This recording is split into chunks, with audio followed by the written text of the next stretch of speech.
Now, the CFL thankfully averted a strike last week when the players in the league agreed to a new 5-year deal. With his take on the labor dispute and the settlement, here is Gazette sports writer Herb Zurkowsky with his notebook. 2nd and 8. First pass for Weber over the middle end.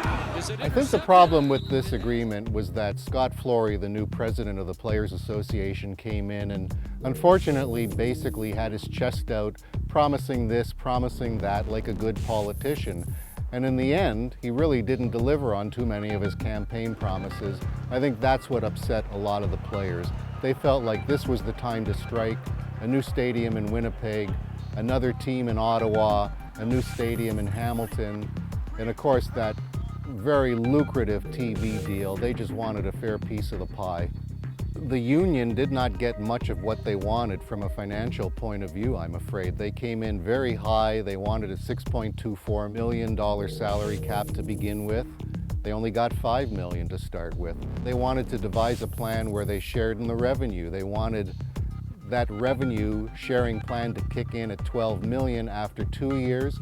Again, the CFL got its way, $27 million after 3 years. We're talking about gross revenue across the league, excluding Grey Cup.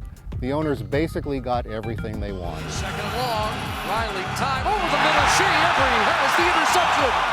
Despite the fact that the league says that the average player salary will rise to in excess of $96,000 with this new CBA, the players unfortunately really don't have any leverage at all.